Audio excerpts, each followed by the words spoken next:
atingem a carcinicultura brasileira. Eu estou tentando transmitir aqui também direto do Facebook, para aprender nessa transmissão simultânea. Lembro que na próxima semana nós vamos estar na Maratona do Camarão Lucrativo. Tá? Eu acredito que grande parte dos colegas já devem ter feito as inscrições, né? Que está lá no o link na bio do Instagram. Nesse momento também, né, eu não estou conseguindo ver aqui como é que está o bate-papo no Facebook, mas no Instagram eu vou conseguir compartilhar com vocês. E aí vão passando as perguntas e eu vou compartilhando e nós vamos discutindo e comentando sobre esse tema que algumas vezes é um pouquinho árido, mas eu vou tentar falar dele de uma maneira mais suave. Tá? Então nós vamos comentando. Eu só não vou conseguir visualizar aqui no Facebook porque ainda não tenho a prática aqui, não consigo visualizar, tá legal? Então, por que eu vou falar desses agentes etiológicos? Vocês observam que grande parte do nosso tema e do nosso trabalho aqui está não só na produção do conhecimento, mas na transmissão do conhecimento, apesar do nosso tempo aqui ser curto, rapidinho vamos passar 1 hora e depois eu fico ao longo da semana tentando organizar um conteúdo para vocês, e por isso que vamos fazer essa maratona que eu já reorganizei para ser em 1 semana, tá? Porque aí eu vou passar uma aula e no outro dia nós podemos fazer uma live ou então discutir sobre a aula do dia anterior. Então vamos passar 1 semana falando dessa parte dos principais aspectos relacionados à lucratividade da criação do camarão. E as patologias, não só no Brasil como no mundo, de quem cria camarão, é um importante parâmetro de impacto na rentabilidade do negócio do camarão. Ela interfere não somente do ponto de vista biológico no animal e ecológico, mas em todos os principais aspectos do desempenho zootécnico do camarão. Então, a taxa de mortalidade, taxa de crescimento, fator de conversão alimentar. E isso interfere dentro da fazenda nos principais parâmetros de lucratividade do projeto e nos principais parâmetros de desempenho do profissional, né? E por isso que nós estamos falando com você, profissional que está aqui, porque ao longo dessa história de acompanhamento das doenças no Brasil, nós vimos muitos profissionais perderem a sua empregabilidade, né? E muitos foram demitidos. Então, o que são esses agentes, né? Comparado com outros organismos aquáticos, comparado com o peixe, por exemplo, os vírus no camarão são os principais agentes patogênicos, os principais agentes responsáveis pela causa das doenças infecciosas. Tá? São os que causam mais prejuízo. Depois nós temos as bactérias e em seguida os fungos, né, parasitas, tá? Mas os vírus são os principais agentes patogênicos e sobre ele nós vamos comentar mais ao longo dessa nossa hora aqui, tá? E se vocês tiverem dúvida, vão perguntando aqui. Então, esses agentes que nós vamos falar, muitas vezes nós vamos falar do agente do vírus, vamos falar da doença, que muitas vezes as pessoas que estão no setor compreendem melhor quando a gente fala no nome da doença, né? Então, essa situação dentro da porteira da fazenda se constitui nos principais elementos que possam vir a causar perda de lucratividade. Tá? Então, nós vamos falar da importância desses agentes, mas eu gostaria primeiro de comentar que nós não vamos falar dos agentes que não causam, não são infecciosos, né, mas que causam prejuízo também do ponto de vista da saúde, do ponto de vista do desempenho do camarão. Por exemplo, hoje nós sabemos que a questão da qualidade da água, a forma como as fazendas, cada projeto, e principalmente porque estamos em grande parte das regiões continentais no Brasil, né, e no mundo também, nós estamos avançando nas regiões continentais com a criação, principalmente do litopneus Vanamei, e essa perda de qualidade de água, ou temporária ou ao longo do cultivo, causa um grande prejuízo, mas não constitui as principais doenças que nós vamos comentar, é uma questão não infecciosa. Assim como a nutrição, tá? Perda e falha no processo de escolha do alimento, ou da alimentação, ou do manejo alimentar, e nós não iremos comentar sobre isso hoje, né? Essas questões de falha de manejo, de alimentação, de água, e até de roubo, né? O roubo dependendo da situação do projeto, pode se constituir em um importante ponto de mortalidade, né? de perda de biomassa no projeto. Então, isso nós não iremos comentar, tá? Mas causa um impacto, só que nós vamos dar um enfoque maior em virtude do nosso tempo nos processos infecciosos, tá? E como eu falei, esse é um importante caminho para você compreender sobre esse assunto, porque interfere diretamente na equação de lucro do negócio de um projeto, tá? Independente do tamanho do projeto, independente do nível tecnológico do projeto, independente se nós estamos falando hoje ou ontem, vamos falar amanhã, as doenças serão sempre necessário a gente ter conhecimento sobre ela, porque vão impactar a rentabilidade do negócio do camarão, ok? Deixa eu ajeitar aqui. Eu tô um pouquinho, ok? Então, como eu falei, né, os vírus são os principais agentes etiológicos, né, responsáveis pela doença. E no Brasil, basicamente, o nosso histórico de cuidado com as doenças deve ter, talvez,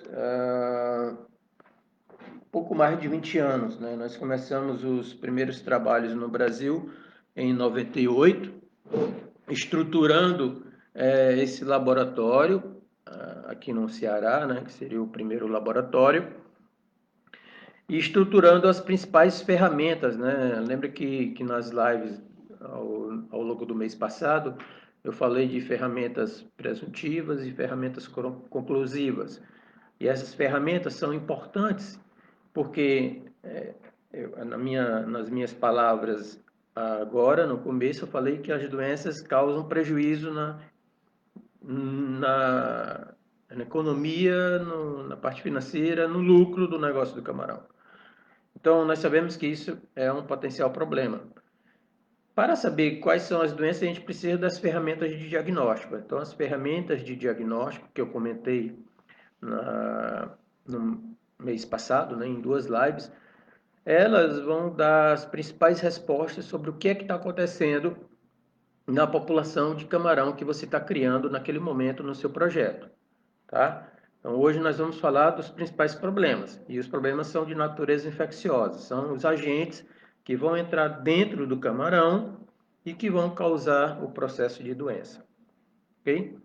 Então, a gente precisou, naquele momento, estruturar as ferramentas de diagnóstico para que a gente pudesse compreender quais eram as doenças que aconteciam no Brasil e em alguns principais estados, né? Nós começamos, os trabalhos principais foram no Ceará, no Rio Grande do Norte, mas aí começamos a fazer trabalho também com material do Piauí, de Pernambuco e depois Santa Catarina, tá? Então, nós temos, como eu falei, os vírus, né? Nós podemos classificar no Brasil os vírus que tiveram baixo impacto de prejuízo em nossa carcinicultura, os que tiveram médio impacto e os que tiveram alto impacto. Os vírus que tiveram baixo impacto, né, a gente pode classificar com o nome de BP, tá? Foi um vírus que a gente viu em poucos camarões lá na década de 90, tá? Mas era um vírus que, não no Brasil, mas na Ásia, causou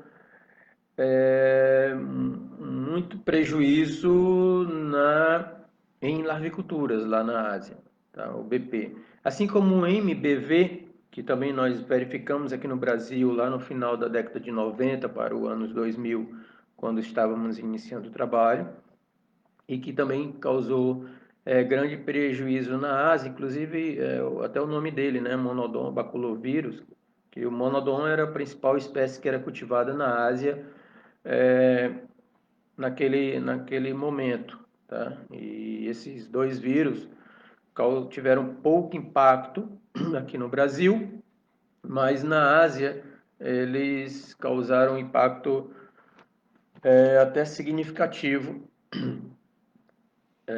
com o monodon, tá? Que era uma outra espécie de camarão, e agora a grande parte do trabalho é feito também com o Vanamei.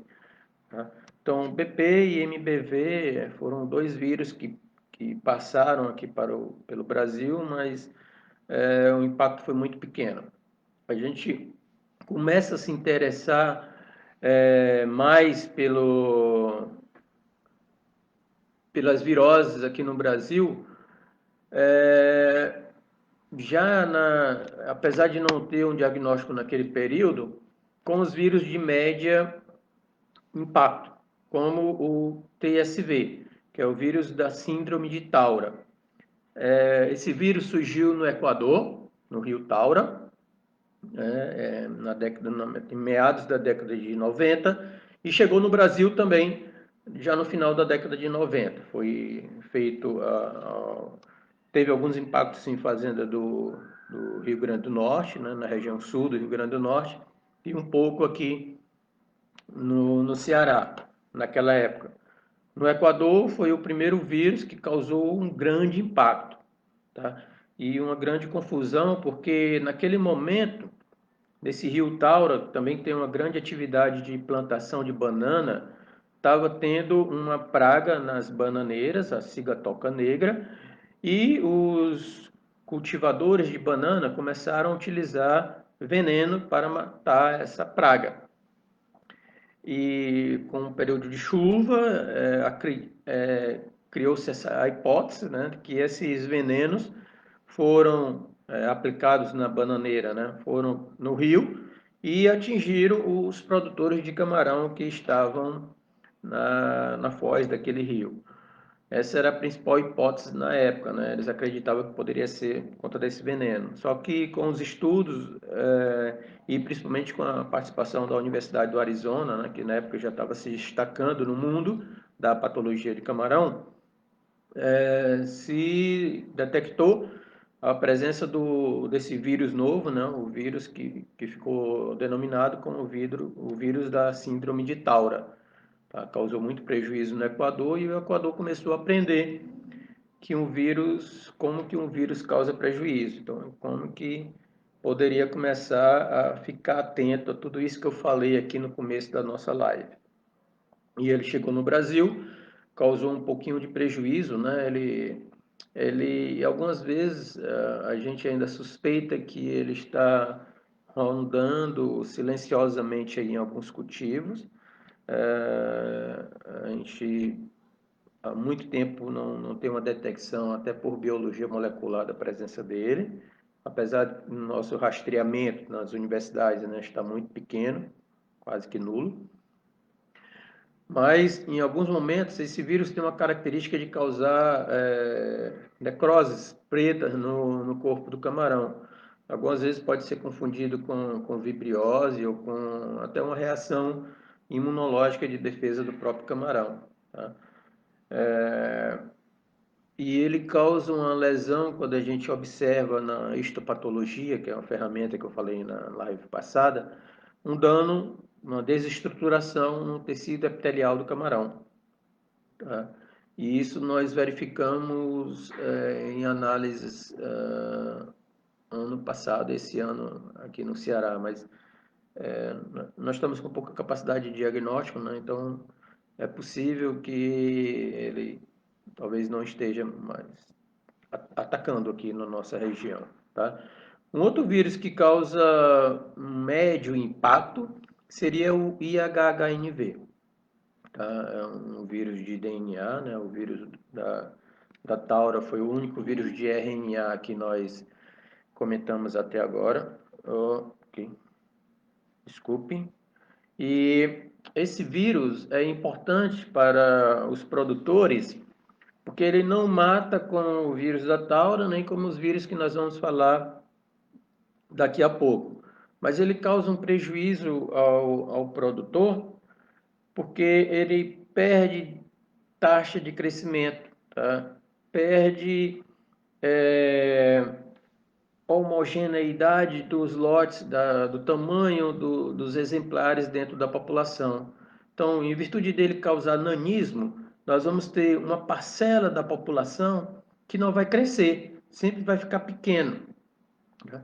E esse camarão pequeno, com diferentes classes de tamanho de camarão, pode dificultar o produtor na hora de negociar o preço, porque muitas vezes o comprador vai querer pagar pelo menor preço, tá? E aí vocês vão ter várias classes de tamanho do camarão, tá? E a taxa de crescimento pode ficar menor, tá? Esse vírus ele tem uma transmissão vertical e horizontal, tá? E a transmissão vertical é um ponto importante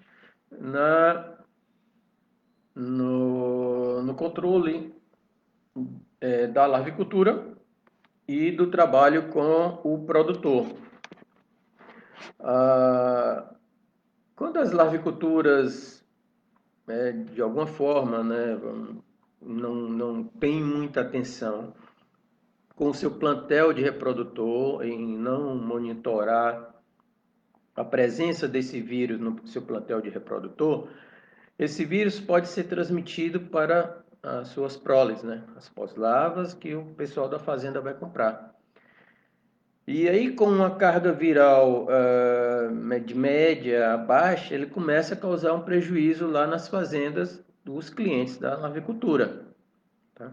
Então, os clientes começam a ter problema de crescimento, a ter problema de várias classes de tamanho de camarão no seu viveiro, a ter dificuldade de vender o camarão, porque tem camarão pequeno, tem camarão médio, tem camarão grande, aí o comprador quer comprar pelo preço do menor, quebra o preço do animal, então é um vírus relativamente chato, né? Se atinge 10, 20% da população, já começa a prejudicar a comercialização do camarão. Tá? Apesar de não matar o camarão, ele prejudica o lucro do produtor, porque aí quebra o preço do camarão.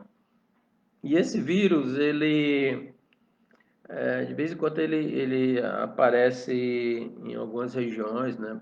Em virtude talvez uma falha de manejo dos reprodutores na larvicultura, como eu falei, né? Já teve alguns anos, né, da década de 90 para cá, que ele foi mais presente. Nos últimos anos é mais raro a gente encontrar, porque as larvituras estão tomando um cuidado maior. Principalmente após o aparecimento da mancha branca, que é uma outra categoria de vírus que nós vamos comentar, o cuidado aumentou, não só para esses vírus que estão na outra categoria que nós vamos falar, que são os vírus de maior impacto, porque as larviculturas começaram também a fazer rastreamento para o IHHNV. Esse rastreamento é baseado também nas ferramentas que nós comentamos nas aulas passadas, né? Aí já é a biologia molecular. As doenças, viroses que eu estava falando anteriormente, a gente, com a histopatologia, a gente já resolve. Tá? Com essa e nos reprodutores é necessário o trabalho de biologia molecular para fazer o rastreamento nos reprodutores, né, no plantel, antes de entrar na larvicultura e verificar se tem ou não a presença desse vírus e eliminar. Tá? Então, são dois vírus de impacto médio, o vírus da síndrome de Taura. Esse vírus, às vezes a gente fica um pouco tranquilo, né, que é natural da natureza humana, achar que está tudo resolvido, um vírus que não aparece mais, desapareceu, mas esse vírus da Taura, ele aparentemente tinha sumido um tempo aqui do continente americano, mas na década passada ele teve algumas variantes desse vírus que causou muito prejuízo em cultivos da Venezuela ou da Colômbia, né? Então o pessoal começou a ficar mais atento a essas variantes do vírus da síndrome de Taura, que começou a aparecer em alguns cultivos aqui na América Latina. Tá? Na Ásia eles não tinham, né? Mas só quando levam o Vanamei para lá, também começa a ter alguns probleminhas menores, né? Apesar de que na época que eles começaram a levar, né, já nessa década, na década anterior, né, 2010 até 2020, o vírus da Taura já não estava muito presente nos plantéis de reprodutores, tá? Principalmente nos reprodutores asiáticos que saem dos Estados Unidos. Tá? Então, esses são os dois vírus de médio impacto na história da cassinicultura brasileira. Então, o IHHNV sempre esteve presente desde o primeiro momento que a gente começou a monitorar, de 98, 1998, 99 até agora. E a síndrome de Taura causou mais prejuízo no final da década de 90. E depois, nessas duas últimas décadas, o prejuízo é menos relativo. O caso suspeito que eu comentei foi em cultivos superintensivos, né, ou intensivo, e, e algumas coisas diferentes, né, não só com a tauro, mas também com vibriose, que nós vamos comentar daqui a pouco. Tá? Dois outros, a outra categoria de vírus, aí já é muito preocupante na história da cassinicultura brasileira e da cassinicultura mundial. Tá? Então, são dois vírus que até hoje nós sempre estamos atentos. O primeiro é o IMNV, tá? O vírus que causa necrose muscular.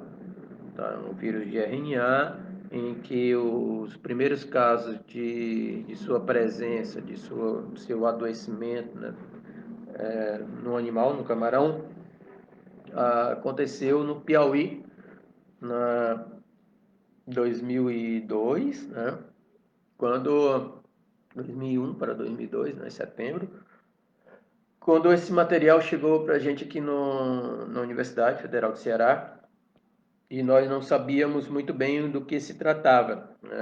O camarão, ele, segundo relatos do gerente e dos funcionários que começaram a observar esse animal, eles apresentavam um comportamento do animal, assim, vamos dizer que morto-vivo, né? Ele apresentava uma parte do corpo, a parte terminal do corpo dele, né, do abdômen, seguindo para o tel, surópito, necrosado, né, com aquela característica e com a coloração do camarão laranja, mas o camarão continuava nadando.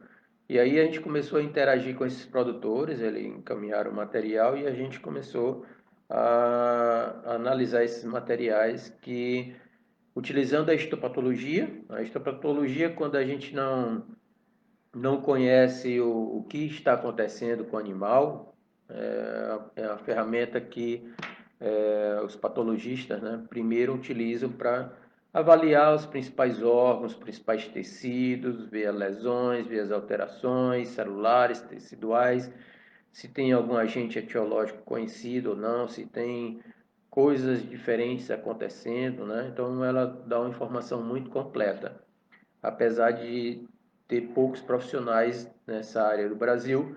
é uma ferramenta de extrema importância para a nossa atividade, tá?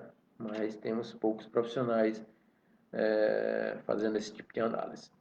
E ela foi utilizada naquele primeiro momento. Nós não compreendíamos muito bem o que estava acontecendo com os diferentes tipos de necrose muscular, né, de liquefação, de coagulação.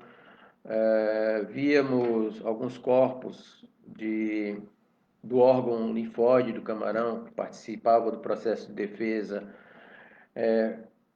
como um formato de esferoides e fora da área original onde ele deveria estar. Depois nós começamos a descobrir, né, muito tempo depois de conhecer a doença, que era uma reação de defesa do camarão, aquele agente etiológico que estava presente. Tinha algumas relações, né, que suspeitávamos de sinergismo com as cianofícias no viveiro, com o inverno que estava acontecendo no Piauí naquele momento, com o jeito como a gente fertilizava o viveiro, né, que produzia muitas cianofícias, e a gente não tinha muito como explicar aquele caso. Nós encaminhamos, né, e depois, junto com alguns produtores, encaminhamos no primeiro momento e depois a coisa foi evoluindo o caso para um estudo da equipe da Universidade do Arizona, nos Estados Unidos. Eles, na sequência, conseguiram, né, até com apoio nosso, com apoio de ex-alunos nossos, né, que foi fazer mestrado e doutorado lá,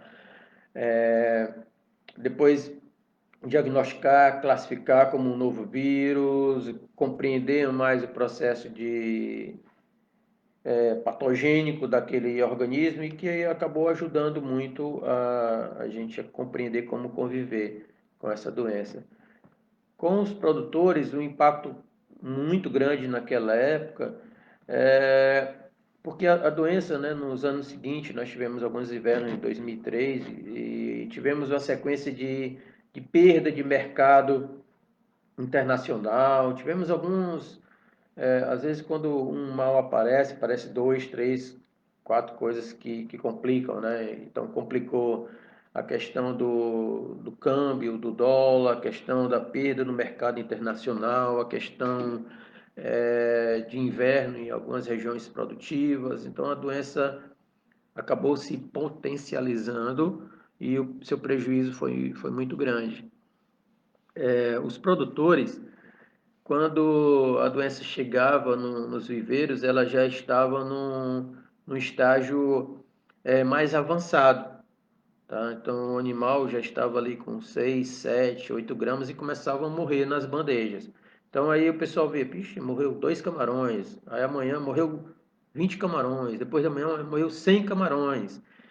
E a mortalidade não era tão aguda como a virose que nós vamos comentar em seguida. Era uma mortalidade mais crônica, relativamente suave, de acordo com o sistema de produção que estava sendo naquele momento, naquele projeto.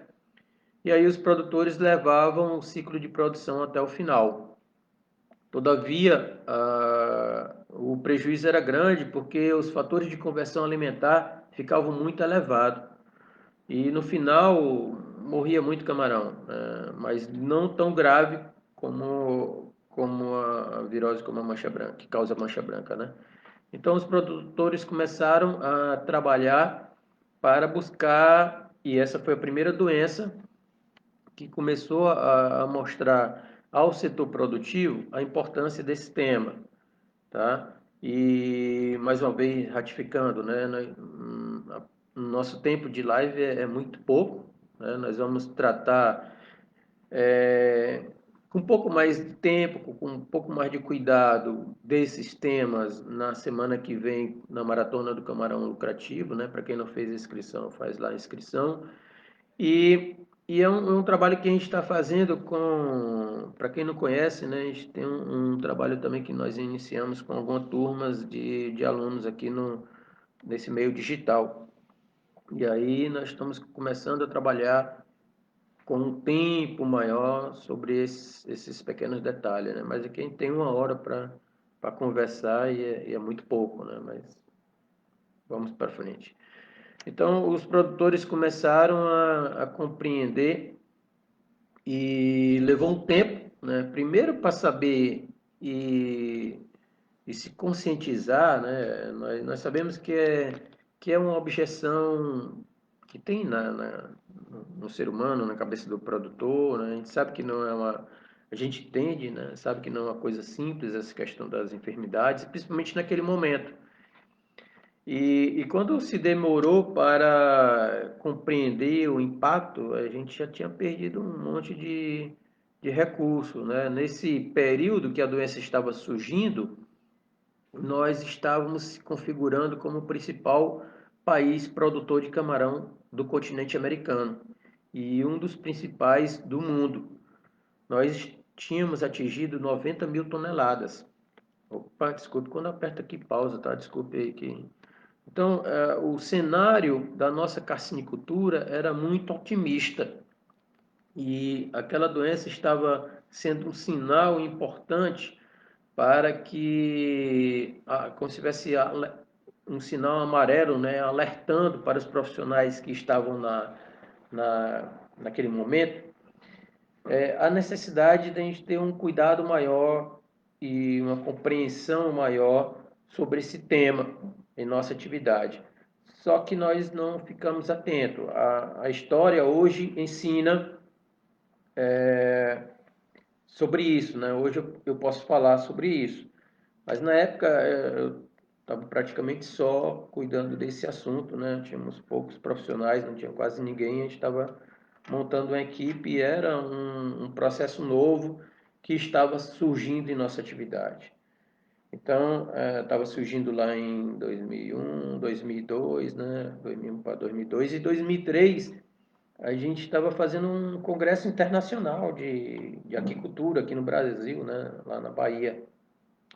E nós éramos o destaque internacional, mas debaixo do nosso tapete tinha essa pequena sujeira que nós não tomamos muito cuidado.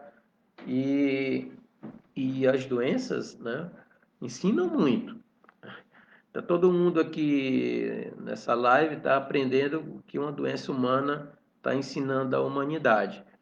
É um mecanismo de aprendizado dolorido, tá? Mas nós estamos aprendendo com essa enfermidade humana. Então, imagina naquela época com essa primeira enfermidade do camarão. Tá? E aí nós tivemos que. Depois daquele período, acho que a nossa expectativa era que esse ano de 2020 nós ultrapassaríamos aquele pico de 90 mil toneladas de 2003, né, que eu comentei agora, né, quando a gente estava trabalhando com esse primeiro vírus. Mas com essa situação aí do nosso mercado, de isolamento dos consumidores, é possível que a gente só consiga repetir talvez aquele volume lá de 90 mil toneladas. Então, esse número, 90 mil toneladas, parece que está complicado da gente bater 100 mil e ultrapassar. Eu acredito que ano que vem a gente ultrapassa. Esse ano iríamos ultrapassar, mas não conseguimos. Então foi um aprendizado forte e muitos profissionais se transformaram, mas transformaram com muita dor, né? Porque muita gente foi desempregado, muita gente saiu da fazenda, muita gente foi para a ração, muita gente teve que aprender porque isso ninguém falava naquela época. Tá? Hoje nós estamos comentando aqui tranquilamente, mas não existia esse conhecimento sobre as doenças, né? Então o pessoal novo que está assistindo, que está nos acompanhando, hoje consegue, a gente fala tranquilamente das doenças, né? E a próxima doença foi uma virose, né, a mancha branca, que aí foi a segunda aula de aprendizado da nossa carcinicultura, como que os profissionais precisavam se transformar. O pessoal novo hoje tem um projeto pedagógico de algum canto aí onde você esteja, compreende ou não, né? Até as pessoas que estão na prática do dia a dia da fazenda, do setor, sabe que as doenças hoje estão presentes e que é necessário a gente aprender como conviver com ela, né? Que o objetivo nós falamos no começo aqui da nossa live, né? Mas naquela época ninguém sabia e imaginava que a gente não tinha nem doença, né? Só os outros países, né? E essa outra virose, o vírus da mancha branca, surgiu na década de 90, lá, 92, 93, no sudeste da Ásia, ali pela China, pelo Japão. E os asiáticos sofreram muito. A China, na época, era um grande produtor de camarão e teve um impacto muito grande. E os outros países também da Ásia, né, sofreram muito com essa virose. Para quem trabalha com organismo aquático no mundo, esse vírus, o vírus da mancha branca, é o vírus que mais prejuízo causou a um produtor, né? Se a gente juntar todos os produtores aí de cassinicultura em prejuízo financeiro, é o vírus que mais causou prejuízo para a criação de qualquer organismo aquático no mundo. Tá? Então é um vírus que causou, na época da Ásia ele recebeu vários nomes, né?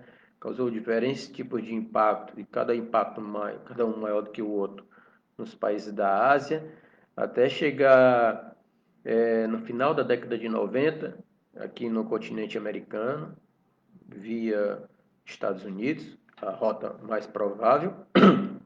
E aí ele foi baixando pela América Central até chegar na América do Sul, que na época a gente tinha o Equador como principal país produtor de camarão aqui no hemisfério ocidental. O Equador já estava com 100 mil toneladas. Era um dos principais países do mundo. E já no ano seguinte, praticamente baixou para 30 ou 40 mil toneladas. Então lá o prejuízo foi muito grande. Atingiu as principais fazendas, grande, pequena, todo tipo de produtor, todo mundo foi atingido no Equador.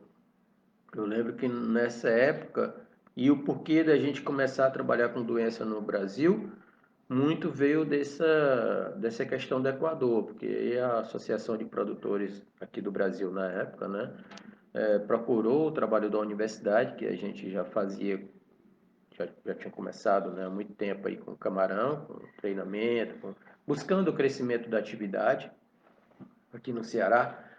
E aí eles lançaram esse desafio e nós começamos a trabalhar baseado. O presidente tinha raiz equatoriana e ele tinha visto que essa doença tinha causado lá no Equador e a gente não tinha ninguém, nenhuma estrutura para trabalhar com isso se chegasse no Brasil. Então nós começamos esse trabalho em virtude do vírus da mancha branca que chegou no Equador e que assustou os produtores. Lá em 98 a gente começou, 98, 99 aqui no Brasil. E no Equador eles estavam tendo muito prejuízo. Tá? Até que em 2000 eu fui lá no Equador para ser treinado e eu convivi e vi lá que o prejuízo era muito grave. E que a gente precisava, no Brasil, criar uma rede de pessoas que trabalhassem com doença, porque o desafio era grande.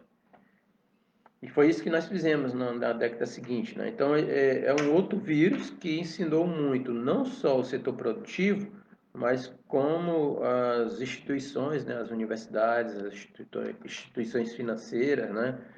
Logo em seguida nós tivemos participação do FINEP, que ajudou a estruturar não só o laboratório no Ceará, como de outras universidades, né, como do Pernambuco, a Embrapa do Piauí, a Federal do Rio Grande do Norte, a Federal de Santa Catarina. E aí nós conseguimos começar a juntar pessoas que trabalhassem com isso, né? Não só eu, mas muitos outros começaram a ser treinados. Tá? Então a gente começou um trabalho baseado na mancha branca. Então esse vírus, né, nós detectamos em 2004, lá em dezembro de 2004, em Santa Catarina, né? Era um período parecido com esse lá. Em Santa Catarina, essa semana teve um furacão, né? Na época a gente teve um furacão Catarina, né? Aqui na região de Laguna e com entrada de frente fria, que também a gente teve essa semana por lá, né?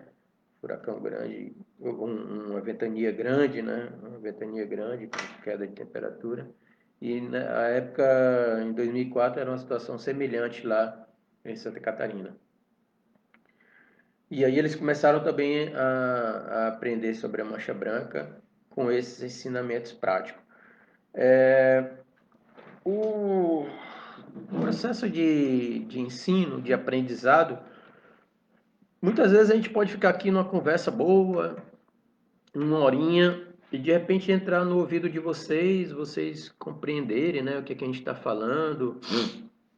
Mas essa mesma hora de um produtor que sofre com a mancha branca, que sofre naquele período, ele aprende muito rápido, porque dói no bolso e quando a dor é grande no bolso, ele rapidamente ele se transforma em um produtor expert em mancha branca.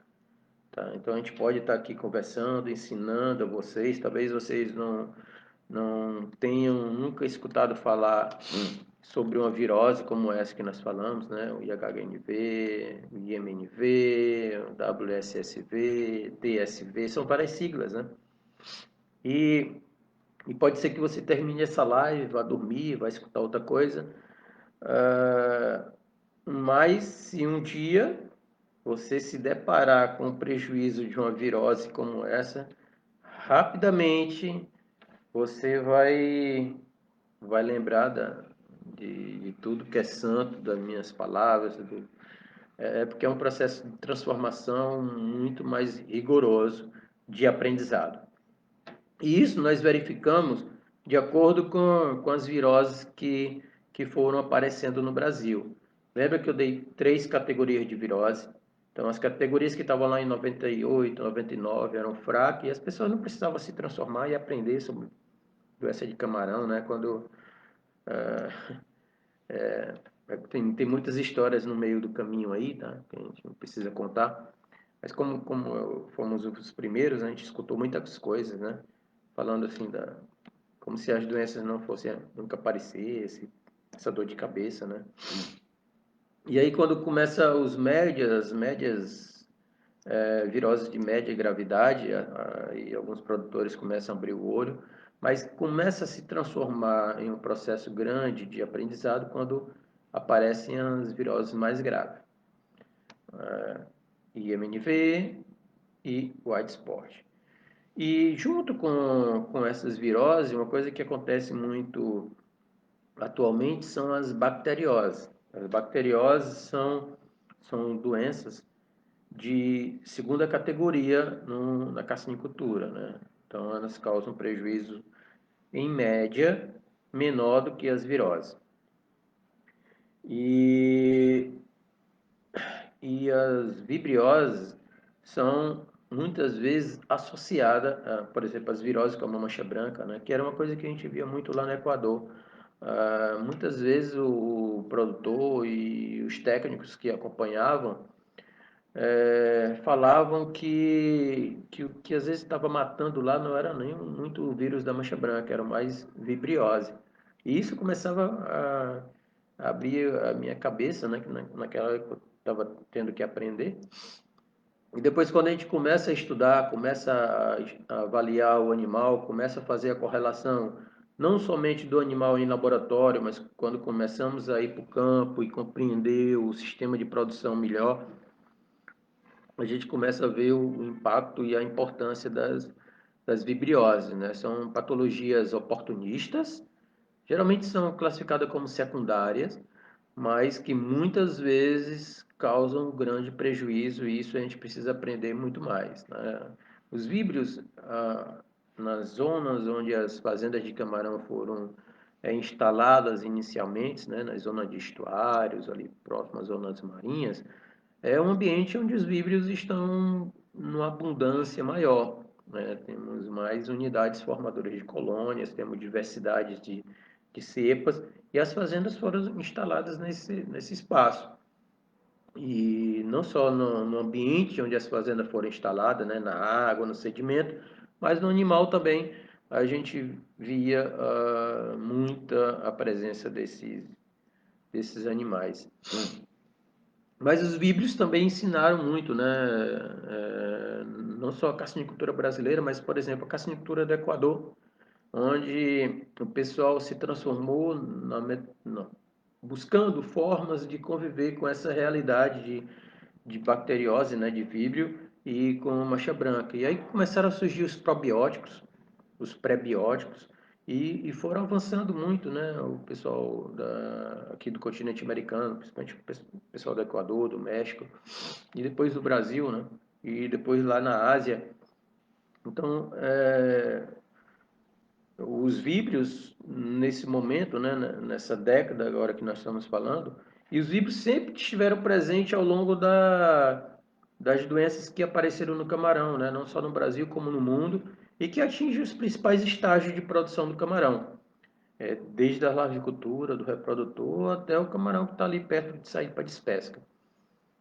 Mas hoje nós temos o trabalho de muitos profissionais, né? Na hora que eu fui falar de muitos profissionais, por exemplo, tem algumas empresas aí, o Leandro é uma das empresas que trabalha com isso, com nutrição, com imunonutrição, com insumos, né, com probióticos, coisa que a gente já vem falando aqui com simbiótico.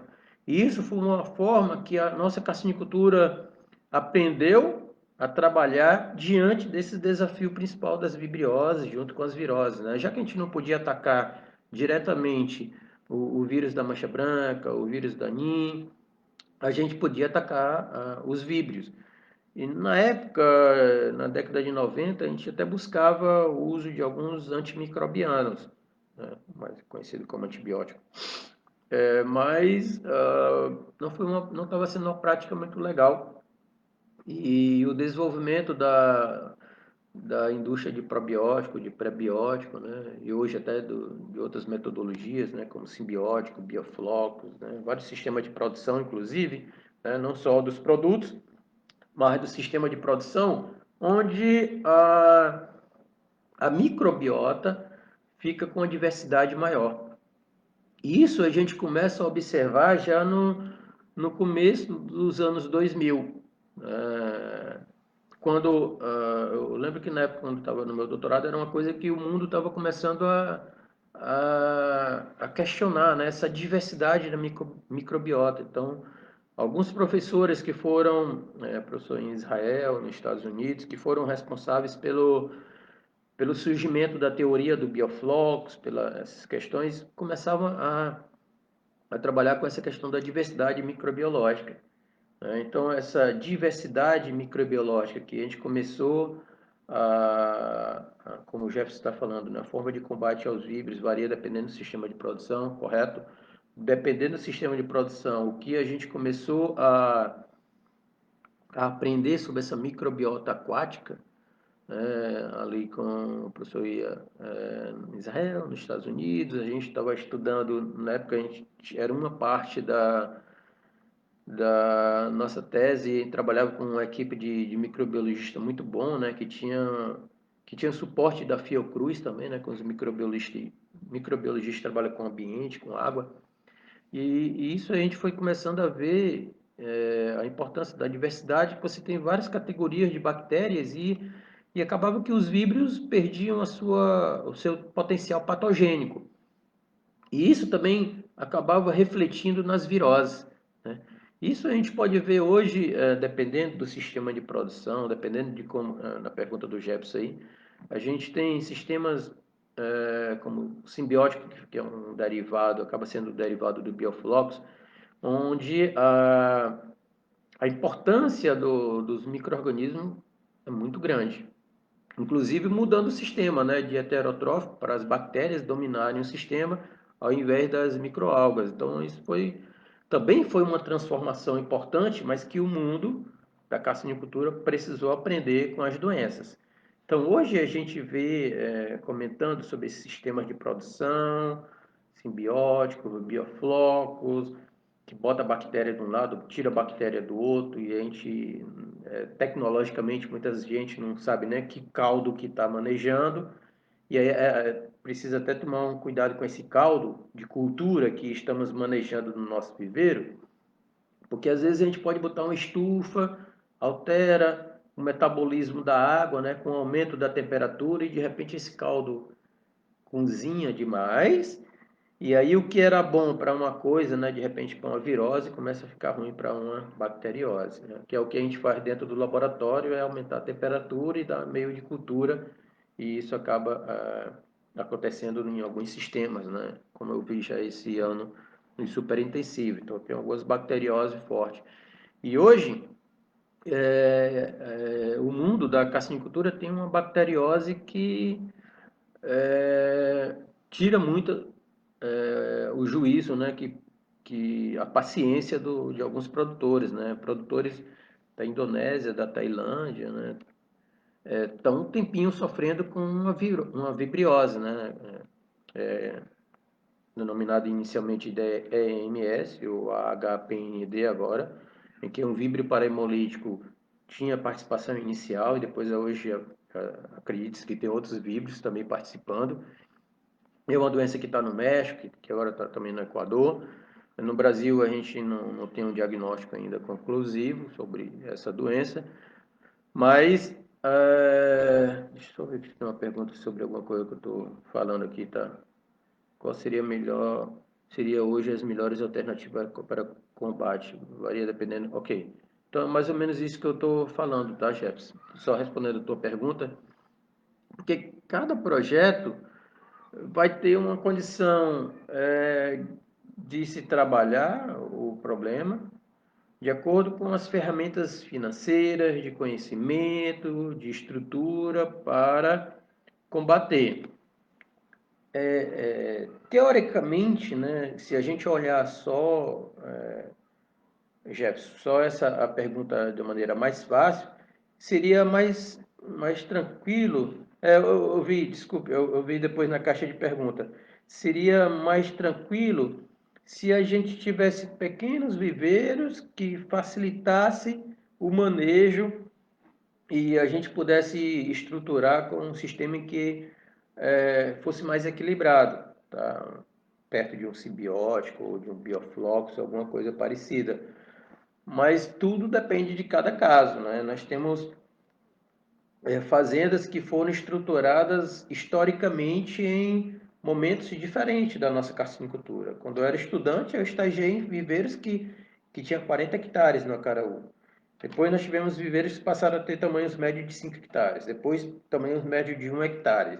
Hoje nós temos estufa, temos estrutura de viveiro de 1.000 hectares, mas aquelas fazendas antigas precisam ser reajustadas tecnologicamente.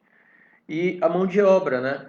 Hoje nós estamos aqui batalhando para melhorar o conhecimento do pessoal que está dentro do camarão, porque os desafios são outros.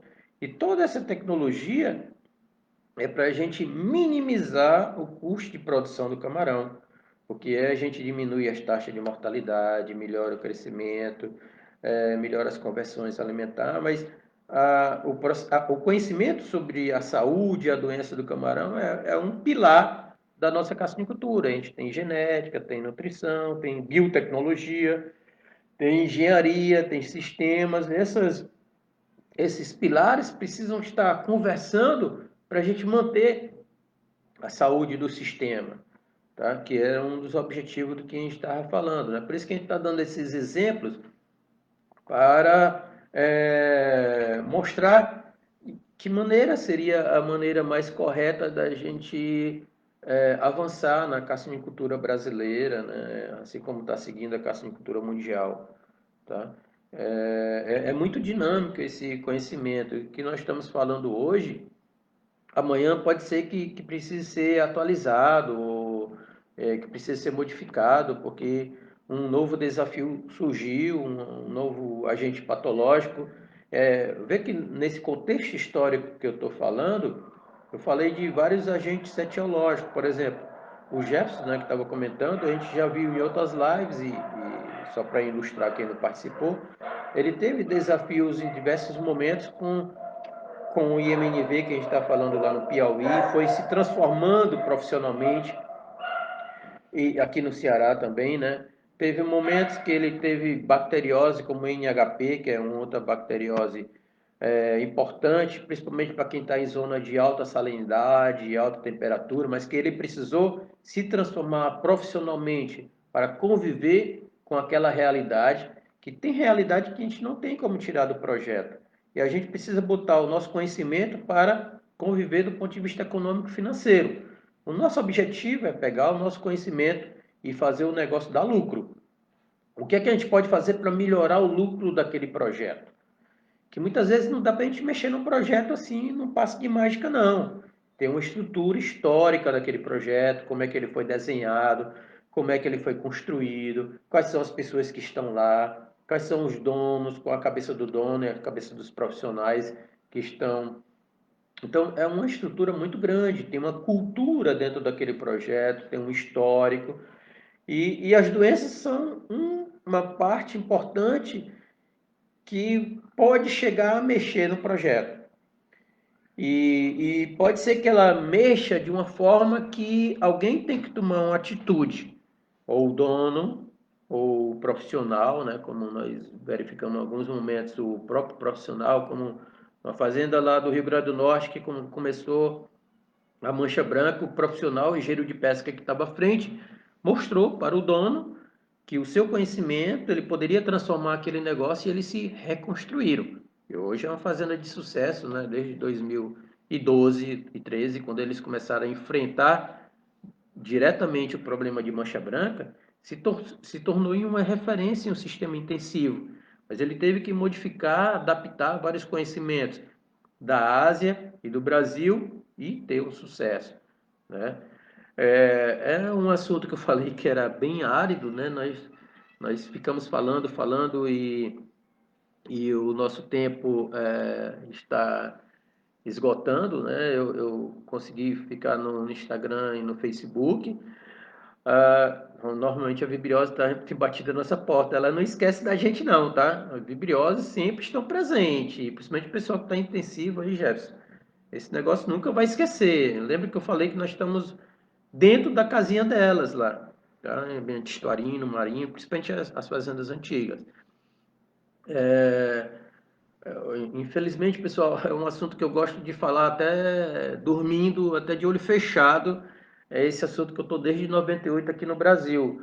Eu gostaria de estar conversando mais com vocês. Essa horinha passou tão rápido. O Instagram só me dá um minuto agora para eu fazer os arremates finais. Eu agradeço muito o tempo de vocês aí, a nossa discussão. Vamos voltar a discutir esse tema, que é um tema de grande importância. Vamos falar um pouco mais na semana que vem, né, na maratona do Camarão Lucrativo. Eu vou tentar dar uma aula e no outro dia a gente voltar numa live e começar a discutir melhor, porque a gente fica. Eu queria que vocês fizessem os comentários, né? É interessante aqui, é interessante lá nos outros canais, né? Eu comecei a aprender também a mexer no Facebook, no YouTube, porque tem algumas pessoas que não estão no Instagram. E para alguns colegas a gente está começando a criar essas turmas virtuais, né, de curso, que eu vou abrir uma turma logo após a maratona aí. Porque infelizmente o Instagram só dá pouco tempo para a gente, tá? Eu agradeço de coração cada minuto que vocês ficaram aqui me escutando e a gente debatendo. Mas infelizmente eu só tenho tempo para dizer boa noite, tá? Então, boa noite.